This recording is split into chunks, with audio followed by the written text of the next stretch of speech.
नमस्कार. 11:30च्या बातमीपत्रात मी पर्णिका हेदवकर आपलं स्वागत करते. सुरुवातीला एक नजर ठळक बातम्यांवर. HIV एड्सग्रस्तांना दिलासा देणाऱ्या अधिनियमाला केंद्रीय मंत्रिमंडळाची मंजुरी. पाकिस्तानकडून जम्मू काश्मीरमध्ये वारंवार होत असलेल्या शस्त्रसंधी उल्लंघनाला भारतीय लष्कराचं चोख प्रत्युत्तर. श्रीलंकेच्या पंतप्रधानांचं भारत भेटीवर आगमन. भारत आणि श्रीलंकेदरम्यान आज होणार द्विपक्षीय चर्चा. विद्यापीठांनी संशोधनावर भर द्यावा असं मनुष्यबळ विकास मंत्री प्रकाश जावडेकर यांचं प्रतिपादन. टॅक्स सेटलमेंट प्रकरणी ठाणे जिल्ह्यात मीरा रोड इथल्या 9 कॉल सेंटर्सवर छापे. 750 जण ताब्यात. छत्तीसगडमध्ये बस्तर भागात 57 बंडखोर माओवादी आणि त्यांचे 297 समर्थक यांनी पत्करली शरणागती. आणि मारिया शरापोवावर डोपिंग प्रकरणी घातलेल्या बंदीचा कालावधी कमी.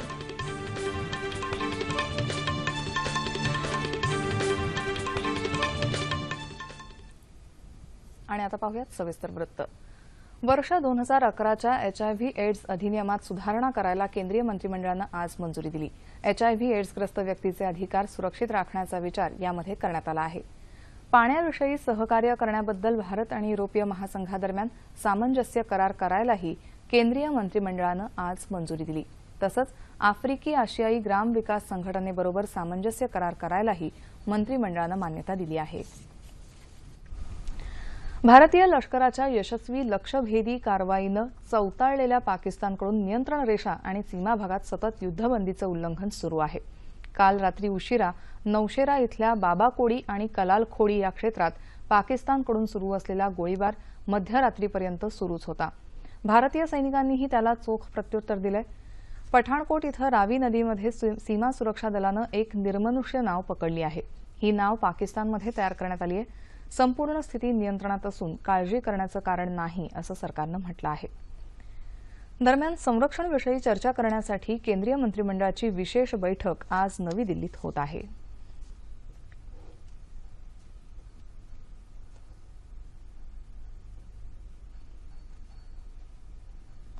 श्रीलंकेचे पंतप्रधान रानिल विक्रमसिंघे 3 दिवसांच्या दौऱ्यासाठी भारतात दाखल झाले आहेत.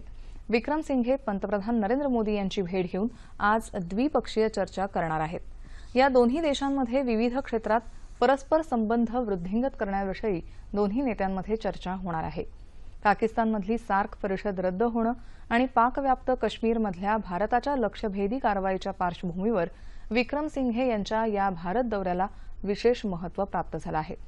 सार्क परिषदेत सहभागी न होण्याच्या भारताच्या भूमिकेनंतर श्रीलंकेनंही दहशतवादाचं आणि पोषक वातावरण नसल्याचं कारण देत सार्क परिषदेत सहभागी न होण्याचा निर्णय घेतला होता. पुण्यातला खडकवासला हरित प्रकल्प हा देशभरात आदर्श प्रकल्प म्हणून गणला जाईल. काही लोकांना प्रशिक्षित करून इतर काही राज्यांमध्ये सुद्धा असा प्रकल्प राबवता येईल असं केंद्रीय जलसंपदा आणि नदी विकास मंत्री उमा भारती यांनी काल पुण्यात सांगितलं. ग्रीन थंब पर्यावरण संस्थेच्या पुढाकारातून खडकवासला धरणाच्या तलावातली माती आणि गाळ काढून टाकण्यात आला आहे. तलावाचा 22 किलोमीटरचा परिसर आणि पाणलोट क्षेत्रात हजारो झाडं लावून सुशोभीकरण केलं आहे. उमा भारती यांनी काल या प्रकल्पाला भेट दिली तेव्हा त्या बोलत होत्या. स्वच्छ भारत या अभियानाबरोबरच सुंदर भारत हे अभियानही देशातल्या 500 धरणांवर राबवण्यात येईल असं त्या म्हणाल्या.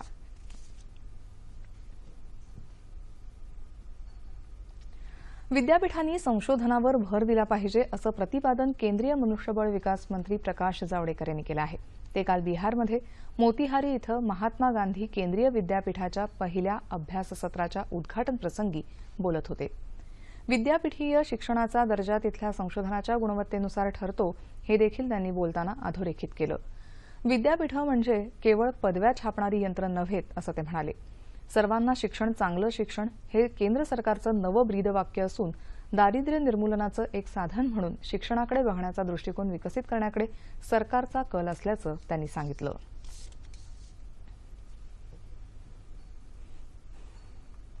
बोगस कॉल सेंटर्स चालवून टॅक्स सेटलमेंट प्रकरणी परदेशी नागरिकांकडून कोट्यवधी रुपये उकळणाऱ्या ठाणे जिल्ह्यातल्या मीरा रोडच्या 9 कॉल सेंटर्सवर ठाणे पोलिसांनी काल रात्री छापे टाकले आणि सुमारे 750 लोकांना ताब्यात घेतले. अमेरिकेतल्या काही बड्या लोकांच्या इशाऱ्यावर ही कॉल सेंटर्स चालवली जात होती।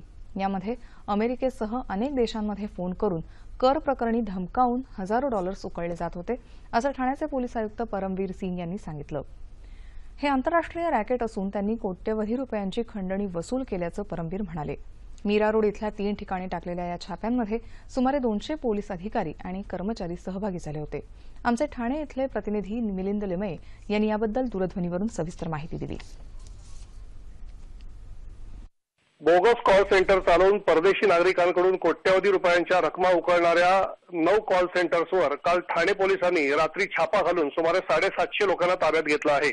ठाणे जिल्ह्यातल्या मीरा रोड इथे हे छापे काल घालण्यात आले। अमेरिकेतल्या काही सूत्रधारांच्या मार्फत आलेल्या माहितीच्या आधारे, ज्याला कॉल सेंटर्सच्या भाषेमध्ये डेटा असं म्हणतात, असे डेटा या इथल्या बोगस कॉल सेंटर्सला मिळत होते आणि हे बोगस कॉल सेंटर्स या डेटाच्या आधारे अमेरिकेतल्या काही नागरिकांना फोन कॉल करायचे आणि तिथून त्यांना त्यांचे टॅक्सेस असतील किंवा इतर काही गोष्टी असतील या संदर्भामध्ये त्यांचे फार मोठे प्रश्न निर्माण झालेले आहेत आणि हे प्रश्न सोडवण्याच्या बदल्यामध्ये काही रकमांची मागणी करायचे आणि या रकमा वॉलमार्ट किंवा तत्सम अशा मोठ्या कंपन्यांची वाउचर्स, गिफ्ट वाउचर्स किंवा कार्ड ही त्यांच्या बदल्यामध्ये घ्यायचे आणि त्या कार्डचा नंबर घेऊन त्यातून त्या रकमा वळत्या करून घ्यायचे। अमेरिकेत बसलेले हे जे सूत्रधार होते हे या मिळालेल्या रकमांमधले 30% रक्कम स्वतःकडे ठेवायचे आणि 70% रकमा भारतीय लोकांकडे ट्रान्सफर करायचे। अशा माध्यमातून हे आंतरराष्ट्रीय रॅकेट चालत असल्याची माहिती पोलिसांकडून काल मिळाली होती। रात्री ठाण्याचे पोलीस आयुक्त परमवीर सिंग यांनी अशा पद्धतीचं हे रॅकेट हे मोठ्या प्रमाणावर चालू असून याच्यामध्ये कोट्यवधी रुपयांच्या किंवा कोट्यवधी डॉलर्सचा व्यवहार झाल्याची माहिती, प्राथमिक माहिती माध्यमांसमोर दिलेली होती। हे छापासत्र अद्यापही सुरू असून बरेचसे लोकांना या ठिकाणी ताब्यात घेण्यात आलेलं आहे। सुमारे 750 लोक ताब्यात घेण्याची माहिती पोलिसांनी दिलेली आहे। आज दुपारी 1:30च्या सुमारास ठाण्याचे पोलीस आयुक्त या संदर्भामध्ये एक पत्रकार परिषद करणार असून ही मोडस ऑपरेंडी म्हणजे ही जी कार्यपद्धती होती ही नेमकी कशी चालायची या संदर्भामध्ये अधिक माहिती देतील। काल रात्रीपासून 3 ठिकाणी म्हणजे मीरा रोड मधल्या 3 वेगवेगळ्या ठिकाणी हे छापे घालण्यात आले। जवळजवळ 9 कॉल सेंटर्स वरती हे छापे घालण्यात आले आणि या कारवाईमध्ये ठाणे ग्रामीण आणि ठाणे शहर पोलीस असे मिळून पोलीस अधिकारी आणि कर्मचारी असे 200 जणांनी या कारवाईमध्ये भाग घेतला होता। मिलिंद लिमये, दूरदर्शन बातम्यांसाठी, ठाणे। नवरात्रोत्सव आणि दिवाळीमध्ये आवाजावर निर्बंध येऊ नयेत यासाठी ध्वनी प्रदूषणाचं प्रमाण ठरवणारी डेसिबल मीटर्स खरेदी करण्यात राज्य सरकार मुद्दाम वेळकाढूपणा करत आहे, असे ताशेरे मुंबई उच्च न्यायालयानं ओढले आहेत। ध्वनी प्रदूषणाबाबत तक्रारी करणाऱ्या काही याचिकांवरच्या सुनावणी दरम्यान न्यायालयानं भूमिका स्पष्ट केली। याबाबत न्यायालयाचे निर्देश धुडकावल्याबद्दल राज्याच्या गृह विभागाचे अतिरिक्त मुख्य सचिव के.पी. बक्षी यांच्यावर गुन्हेगारी खटला चालवण्याची तंबी न्यायालयानं दिली असून येत्या 17 तारखेपूर्वी त्यांनी न्यायालयात हजर राहायला सांगितलं आहे। राज्याच्या गृह खात्यानं 1843 डेसिबल मीटर्स खरेदी करावीत असे निर्देश न्यायालयानं यावर्षी जानेवारी महिन्यात दिले होते। भारतीय रिझर्व्ह बँकेच्या द्वैमासिक पतधोरण आढाव्यात रेपो दरात 0.5% कपात करण्यात आली आहे। नवीन दर कालपासूनच लागू झालाय। बँकेचे नवनियुक्त गव्हर्नर उर्जित पटेल यांच्या कारकिर्दीतला आणि पतधोरणासाठी नियुक्त केलेल्या समितीचा हा पहिलाच आढावा आहे। यावर्षी देशात सर्वत्र झालेला चांगला पाऊस, केंद्र सरकारनं गुंतवणूक क्षेत्रासाठी नियमांमध्ये आणलेली शिथिलता, केंद्रीय कर्मचाऱ्यांची वेतन वृद्धी या सगळ्यांच्या एकत्रित परिणामांमुळे यावर्षी 7.6% विकास दर राहील, तसंच किरकोळ महागाई दर 5% राहील असा अंदाज रिझर्व्ह बँकेनं व्यक्त केला आहे। नेहमीची प्रथा अव्हेरून रिझर्व्ह बँकेनं 6 सदस्यांची पतधोरण समिती नियुक्त केली होती। या समितीच्या 2 दिवसीय बैठकीत सर्व 6ही सदस्यांनी रेपो दरात कपात करण्याचा निर्णय एकमतानं घेतला।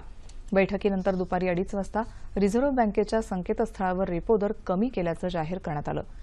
या 6 सदस्यांच्या समितीत governor Urjit Patel, deputy governor R Gandhi यांच्यासह अर्थतज्ज्ञांचा समावेश आहे।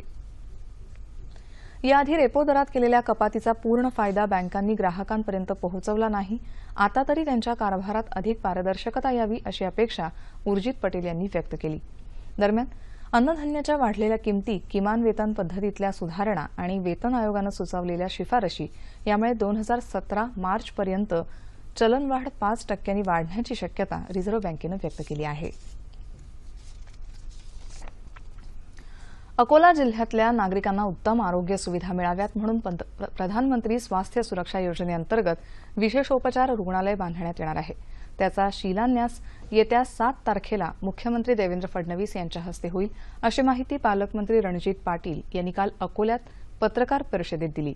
या रुग्णालयासाठी केंद्र सरकारकडून 120 तर राज्य सरकारकडून 30 कोटी रुपये मंजूर झाल्याचं ते म्हणाले.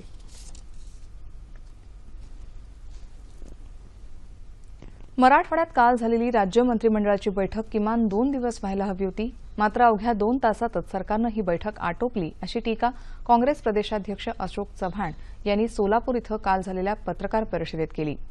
पावसामुळे शेतकऱ्यांच्या झालेल्या नुकसानीचे पंचनामे दिवाळीपूर्वी करून सरकारनं नुकसान भरपाई त्वरित द्यावी, अशी मागणी चव्हाण यांनी केली आहे.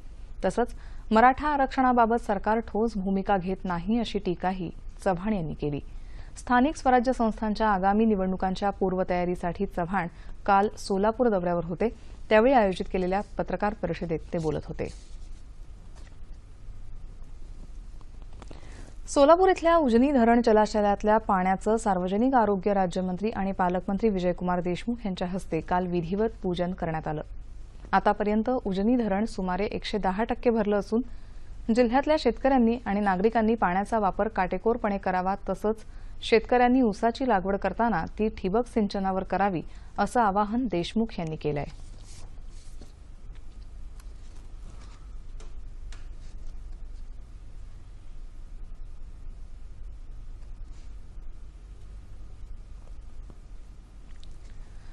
सप्टेंबर महिन्यात उस्मानाबाद जिल्ह्यात दमदार पाऊस झाला. जलयुक्त शिवार योजनेच्या माध्यमातून झालेल्या कामांमुळे तिथे मोठ्या प्रमाणात पाणीसाठा झाला. त्यामुळे शेतकऱ्यांच्या आणि गावकऱ्यांच्या चेहऱ्यावर हसू, आनंद आणि समाधान पसरले.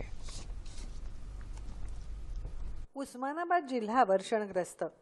जलयुक्त शिवार अभियानातून कृषी विभागाने शाश्वत पाणीसाठे निर्माण करण्यासाठी 254 गावात नाला सरळीकरण, कंपार्टमेंट बंडिंग, नदी खोलीकरण, सरळीकरण, लोकसहभागातून सिमेंट बंधाऱ्यातील तसंच नदी नाले ओढ्यातला गाळ काढण्याची 19,282 कामं पूर्ण केली. या कामांमुळे गावागावातल्या पिण्याच्या पाण्याचा प्रश्न संपला आहे. आमच्या गावामध्ये झालेल्या जलयुक्त कामातून हा जो पाणीसाठा झालाय किमान 10 वर्षाचा दुष्काळ हटलाय. आमच्या विहिरीला पाणीसाठ्यामध्ये वाढ झाली. जलयुक्त शिवारमुळे आमच्या शेततळ्याला व विहिरीला पाणी भरपूर आलेलं आहे. तर आमचं 4 वर्ष पाणी न कमी पडण्यापुरतं आलेलं आहे जलयुक्त शिवारमध्ये. तिकडं आता भरपूर पुल्ली रबीची निघणार आहे. ती प्यायचं तर टँकर दुसऱ्या दिवशी बंद झालं पाणी साचल्यानंतर. या जलयुक्त शिवार योजनेच्या कामामुळे आमच्या गावामध्ये मोठ्या प्रमाणात पाणीसाठा निर्माण झालेला आहे. आमची जी पाणी पुरवठा करणारी विहीर आहे त्या विहिरीच्या भोवती मोठ्या प्रमाणात पाणी साचल्यामुळं आता त्या विहिरीला भरपूर पाणी आलेलं आहे आणि त्यामुळं गावातला पिण्याच्या पाण्याचा प्रश्न जवळजवळ 3-4 वर्षासाठी मिटलेला आहे. गावागावातल्या पाणी पुरवठ्याच्या विहिरी, शेतातल्या विहिरी, विंधन विहिरींचा पाणीसाठा वाढलेला दिसत आहे. मागील 3-4 वर्षांपासून सुरू असणारे गावागावातले टँकर तर बंद झाले आहेतच, शिवाय उपलब्ध पाणीसाठ्यामुळे येत्या 2-3 वर्षात टँकरची गरज भासणार नाही असं दिसतंय. त्यामुळे शासनाचे करोडो रुपये तर वाचतीलच आणि शेतकऱ्यांची शेत शिवारही बहरतील. आगामी जिल्हा परिषद आणि पंचायत निवडणुकांसाठी कार्यकर्त्यांनी सज्ज राहावं, असं आवाहन राष्ट्रवादी काँग्रेसच्या खासदार सुप्रिया सुळे यांनी काल अहमदनगर इथं केलं. या निवडणुकांच्या पार्श्वभूमीवर आयोजित करण्यात आलेल्या कार्यकर्त्यांच्या मेळाव्यात त्या बोलत होत्या. पक्षाचा विचार आणि कार्यक्रम तळागाळातल्या कार्यकर्त्यांपर्यंत पोहोचवून कार्यकर्त्यांनी पक्षाला बळकटी द्यावी, असं आवाहन त्यांनी केलं.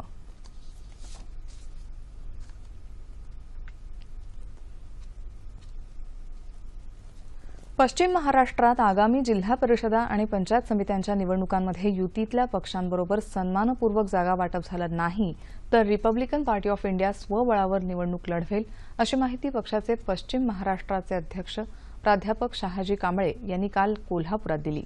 या निवडणुकीच्या पार्श्वभूमीवर पूर्वतयारीकरता आयोजित करण्यात आलेल्या निर्धार मेळाव्यात ते बोलत होते. कोल्हापूर जिल्ह्यात जिल्हा परिषदेच्या 25 आणि पंचायत समित्यांच्या 50 जागा स्वबळावर लढवण्याचा ठराव करण्यात आल्याचं पक्षाचे जिल्हाध्यक्ष उत्तम कांबळे यांनी सांगितलं.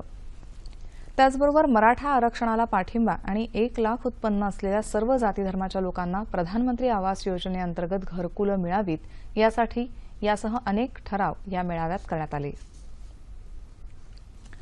औरंगाबाद इथल्या आम खास मैदानावर विनाअनुदानित शिक्षकांनी विविध मागण्यांसाठी काढलेल्या मोर्चाला काल हिंसक वळण लागलं.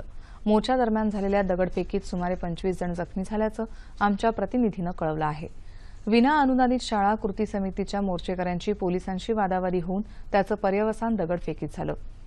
या सगळ्या धावपळीत मुंबईतले लोहमार्ग पोलीस राहुल कांबळे यांचा प्रकृती अस्वास्थ्यामुळे मृत्यू झाला. ते 55 वर्षांचे होते. परिस्थितीवर नियंत्रण मिळवण्यासाठी पोलिसांनी मोर्चेकऱ्यांवर सौम्य लाठीमार केला. तसंच जमाव पांगवण्यासाठी अश्रुधुराच्या नळकांड्याही फोडल्या. आता परिस्थिती नियंत्रणात आहे. माननीय मंत्री महोदयला भेटून परत येऊन परत मोर्चाचे जे लीडर्स होते त्यांनी चिथावणी दिली आणि मोर्चाचे लोकांनी इथे येणे जाणे लोकांवर आणि इतर मोर्चाचे लोकांवर आणि पोलिसांच्या दिशेने दगडफेक केली. त्याच्यानंतर पोलिसांनी सौम्य बलाचे वापर केलेले आहे आणि लाठीचार्ज केल्यानंतर काही 10-12 लोकांना ताब्यात घेण्यात आलेले आहे. पोलिसांना काही मायनर इंजुरीज आहे, त्यांना हॉस्पिटलला पाठवण्यात आलेले आहे. कलाकार दिनेश कुरेकर यांच्या विणकामाच्या उत्कृष्ट कलाकृतींचं प्रदर्शन मुंबईत जहांगीर कलादालनात भरवण्यात आलं आहे. या प्रदर्शनाचं उद्घाटन ॲक्सिस बँकेच्या सहयोगी उपाध्यक्ष अमृता फडणवीस यांनी केलं. कार्यक्रमात दिलीप डे यांची प्रमुख उपस्थिती होती. येत्या 10 ऑक्टोबरपर्यंत सकाळी 11 ते संध्याकाळी 7 या वेळेत हे प्रदर्शन सर्वांसाठी खुलं राहणार आहे.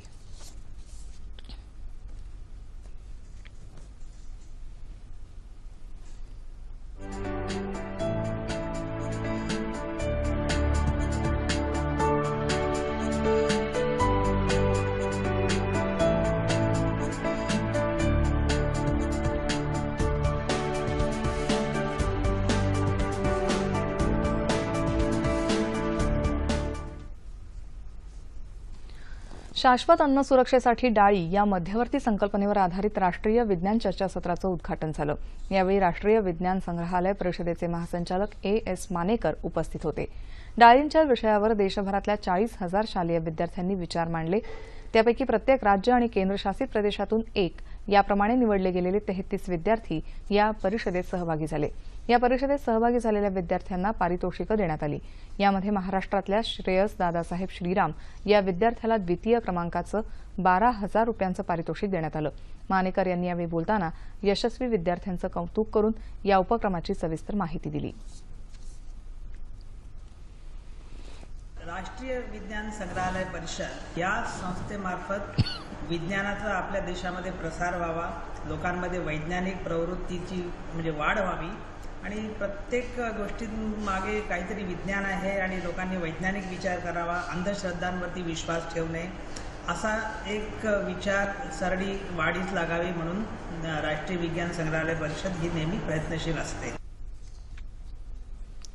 कर्नाटकनं कावेरी नदीतून येत्या 7 ते 18 ऑक्टोबर या काळात दररोज 2,000 क्युसेक पाण्याचा विसर्ग करावा असे निर्देश सर्वोच्च न्यायालयानं काल दिले. कावेरी पाणी तंट्याबद्दलच्या अपिलांबद्दल अंतिम निकाल लागेपर्यंत कावेरी जलव्यवस्थापन मंडळाची स्थापना पुढे ढकलायलाही न्यायालयानं मंजुरी दिली आहे.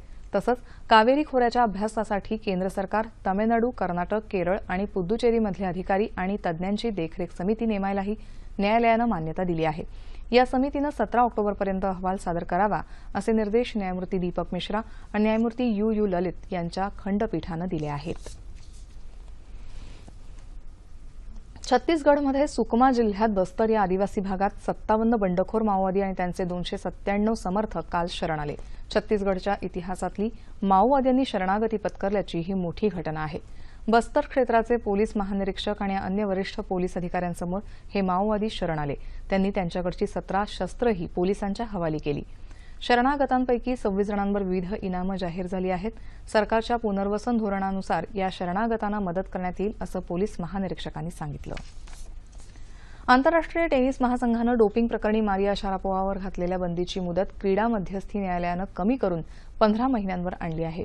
ग्रँड स्लॅम स्पर्धांचं विजेतेपद 5 वेळा पटकावणारी मारिया जानेवारी महिन्यात ऑस्ट्रेलियन खुल्या टेनिस स्पर्धेत डोपिंग प्रकरणी दोषी असल्याचं आढळलं होतं. त्यामुळे महासंघानं तिच्यावर 2 वर्षांसाठी बंदी घातली. मारियानं न्यायालयात त्याविरुद्ध दाद मागितली होती. त्यामुळे तिच्यावरच्या बंदीचा काळ 9 महिन्यांनी कमी झाला आहे. हवामान. गेल्या 3-4 दिवसांपासून राज्याच्या बहुतांश भागात पावसानं उघडीप घेतली आहे. ठाण्यात काल रात्री मुसळधार पाऊस झाला. पालघर परिसरात काही ठिकाणी अजूनही जोरदार सरी सुरू आहेत. रत्नागिरी जिल्ह्यात सतत पावसाची रिमझिम सुरू आहे. यवतमाळमध्येही रात्री पावसानं हजेरी लावली, मात्र आता जोर काहीसा ओसरला आहे. नांदेड, बीडसह सिंधुदुर्गातही पावसानं विश्रांती घेतल्याचं वृत्त आहे. येत्या 24 तासात उत्तर कोकणात तुरळक ठिकाणी मेघगर्जनेसह पाऊस पडण्याचा इशारा हवामान खात्यानं दिला आहे. ठळक बातम्या पुन्हा एकदा. HIV एड्सग्रस्तांना दिलासा देणाऱ्या अधिनियमांना केंद्रीय मंत्रिमंडळाची मंजुरी. पाकिस्तानकडून जम्मू काश्मीरमध्ये वारंवार होत असलेल्या शस्त्रसंधी उल्लंघनाला भारतीय लष्कराचं चोख प्रत्युत्तर. श्रीलंकेच्या पंतप्रधानांचं भारत भेटीवर आगमन. भारत आणि श्रीलंकेदरम्यान आज होणार द्विपक्षीय चर्चा. विद्यापीठांनी संशोधनावर भर द्यावा असं मनुष्यबळ विकास मंत्री प्रकाश जावडेकर यांचं प्रतिपादन. टॅक्स सेटलमेंट प्रकरणी ठाणे जिल्ह्यात मीरा रोड इथल्या 9 कॉल सेंटर्सवर छापे. 750 जण ताब्यात. छत्तीसगडमध्ये बस्तर भागात 57 बंडखोर माओवादी आणि त्यांचे 297 समर्थक यांनी पत्करली शरणागती. आणि मारिया शारापोव्हावर डोपिंग प्रकरणी घातलेल्या बंदीचा कालावधी कमी.